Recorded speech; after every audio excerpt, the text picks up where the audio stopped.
What's up, guys? Welcome back to the Team Solemn Circus Live Duel. On the left side here, we have Swordsoul, Super Heavy Samurai, going up against Voiceless Voice. This is going to be one of the first Voiceless Voice videos on the channel.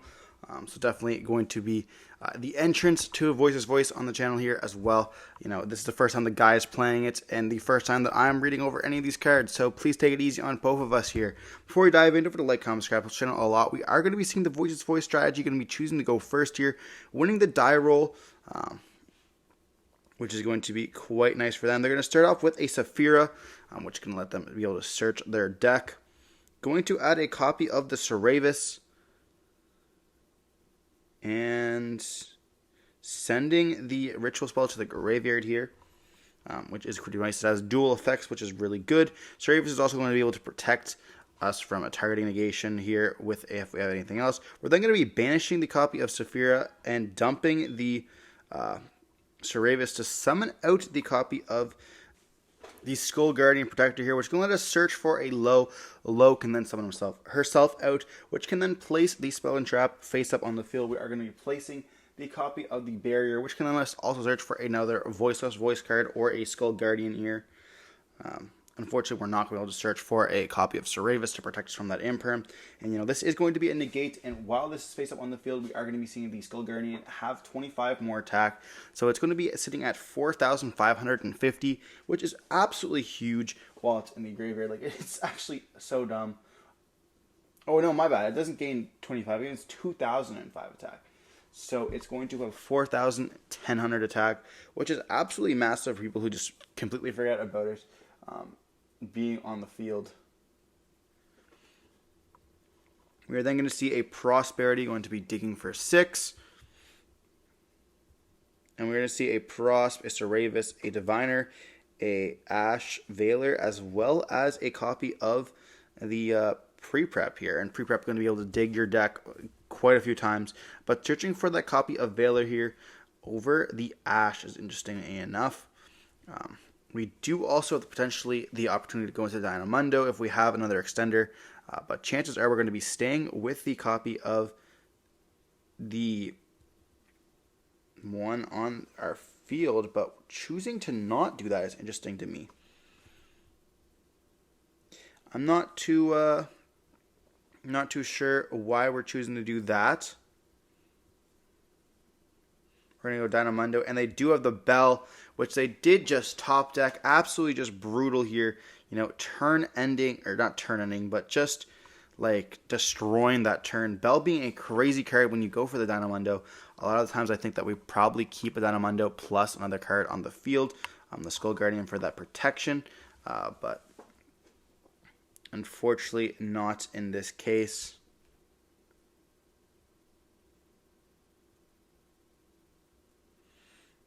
We're then going to see a Vashuda being summoned out here. You know, since we control no monsters, and that's going to also let us link away into a copy of the monk. We're going to activate a copy of Vashuda, sending the worm. The worm, I forget what they're called for some reason.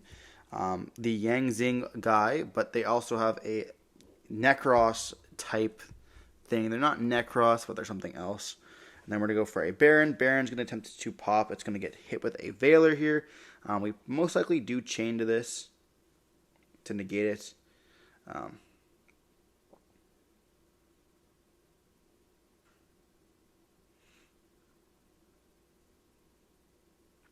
Then we can normal summon out the Taya. Taya can then activate the effect. That's just going to be game on field, so they are going to scoop it up to that.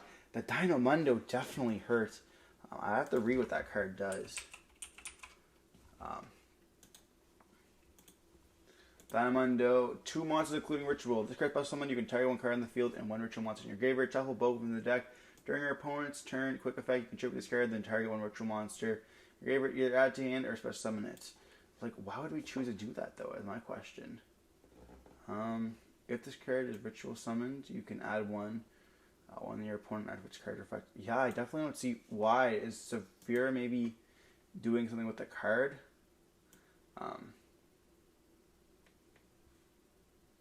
Banish this card, Ritual summon. No, I don't see why it would. I don't really see why we would want to bounce it, though. I think that might have been maybe a misplay. If we special summon it out, does it do something here? No? Or does low maybe do something? If you ritual summon, we don't ritual summon. Special summon your focus card in your graveyard, you can special summon this card. So yeah, so the reason why we do that is because low would then reborn itself. So that would have been able to bring back out the low. Low can then place the trap card. So we're trying to get the trap card effect, which would have been activated there. Okay, so we wanted to get the trap effect on the field as well as the monster. You know, the only card that would have stopped that was the bell, which we did see was top decked, which just feels absolutely horrible. But diving on into game 2, we will be seeing the Voiceless voice player going to go first once again here. Yeah, we didn't see that much. We're going to activate the Saphira once again. We were watching the YCS the other day, and we end up noticing that the person Normal Summon Diviner activated Diviner, sending the Saphira, which is a dragon-type monster. You know, being a just huge misplay. We're going to see the exact same play happen once again here. We're going to be banishing the Saphira, sending the copy of the Cerberus, summon out the copy of the guy once again here. Going to activate its effects, but get hit with a copy of Valor here. Oh no. We're going to set 2 cards and just pass turn on this. You know, we can't even negate that, can we? If this card ritual summon, when your opponent activates card or effect while you control low. Wow, you can't even do it because you don't control low. We're going to see Fenrir being special summoned out, and this is not looking too good here. Fenrir being a powerful body house. So really, stopping low just kills the deck. Then we're going to see us search for another copy of the Fenrir. We do have a Shuna. Like this is the Tennies have some weird synergy with the copy of the Cashier monsters. But we're going to normal summon out Mogi, revealing the copy of the Ashina. And here we are going to be asking about the Black Goat that laughs. He was wondering if we can declare the type token, Mogi's token or Swordsoul token. But in this case, you cannot because if you read Black Goat that laughs, it says declare 1 card name. And Swordsoul token is not a card name. It is a card that can exist, but it is unfortunately not a card name in the Yu-Gi-Oh database. So you can call, like, for example, like Pot of Greed, or I guess it has to be a monster. So you could call, like, I don't even know, Kashtira a Rise Heart. And because it is a card in the card database, or you can even call Tyler the Great Warrior. You know, that is an opportunity that you can do, but unfortunately you cannot declare a card that doesn't exist. And unfortunately, Swordsoul token is not an actual card that exists. It's just a token that can be created. But would have been really cool if you could just call Swordsoul token there to essentially just stop them from making all their tokens. But we can just activate Blackout that laughs and then call the copy of Chi-Jiao there, making it so that we just cannot go for that copy of Chi-Jiao altogether, which is going to stop them getting a search. They will have to draw with the Moye, but they can go for essentially a copy of Baxia now instead, shuffle back those 2 cards and get the additional draw. So not going to be the best for us, but still something nonetheless, like, you know, stopping the exact play that we had in mind and forcing to go to another play is essentially just what control decks want to do.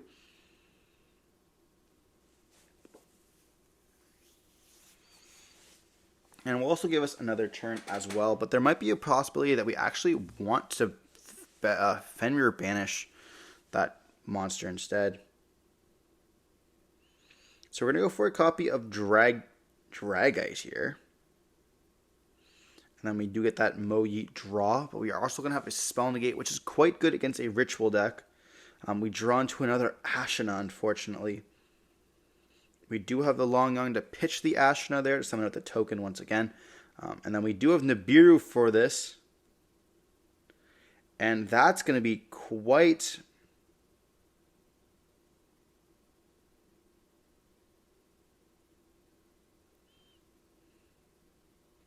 destructive.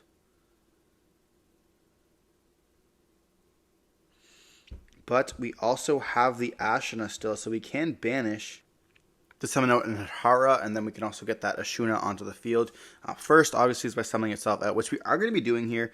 Then we banish to summon out. Then we can go for a copy of Baxia, spinning back that Nib as well as the face-down card. And we shall see that exactly being happening here. They could chain to this. But like now our opponent is on 0 cards. We do have an attack with Baxia, but that's about it really. But we can actually activate the effect of Baxia targeting to summon back out. And then we can just go into the copy of the Chengying, not Chengying, but the Xiaofang, which is using a light monster against a light deck. And this is going to be just an unstoppable lock here. Oh my gosh. They're on 0 cards. You just need to stop it so they can't summon any light monsters. Low is a light monster. The Saphira is a light monster. The Ceravis is a light monster. We have officially won the game. That's just crazy here. They're going to go battle phase, poke, and just passing on it. They draw Prosperity, but I don't think there's going to have anything that can stop this. And we just can't summon light monsters here. This is crazy. We're going to activate Prosperity, definitely going for 6. We see a Low, a Skull Guardian, a Prosperity, a Diviner, a Saphira, and then a copy of Valor here. All 4 light monsters, and we see the Handshake taking the win here. Going to be 2-0ing Voiceless Voice with our Swordsoul strategy. Going for Xiaofang. I did not even think about that. That's going to be absolutely insane. You know, you don't see that very often with a light deck in the format. Going to be able to just essentially just stop it right away here. But we are going to be seeing a run it back, you know, wanting to be able to show off the abilities of the deck. They said, you want to play it one more time? And then he said, yeah, sure. So I'm going to be featuring that off in the video, you know, getting a little bit of extra bonus. We didn't see that the deck is actually able to do very much with it. So maybe with 2 other duels, we will be able to maybe see them able to crack back here. So we're going to be seeing them roll a die with the Super Heavy Samurai deck, winning the die roll here. Looks like we have we have Valor, and then the Super Heavy Samurai guy, as well as Shatana in hand, or I mean that's Taya.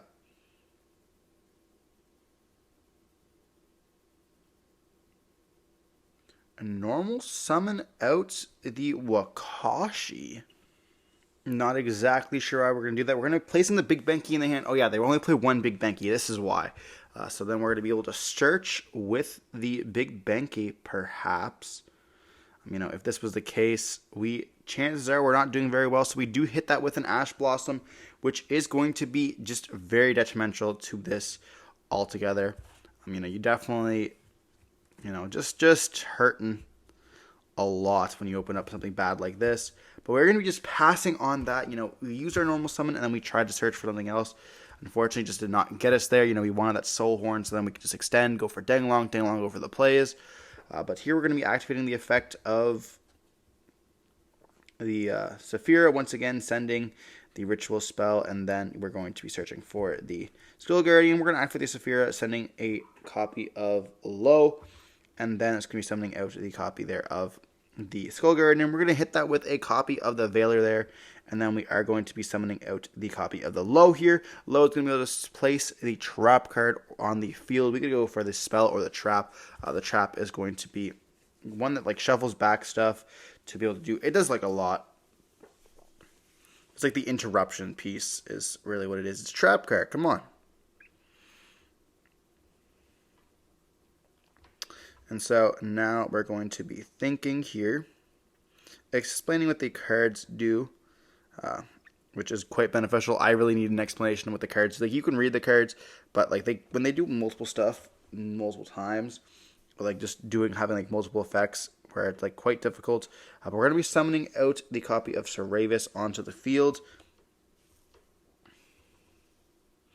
And we are going to be gaining attack with that copy of Skull Guardian because of the fact that we do control a low.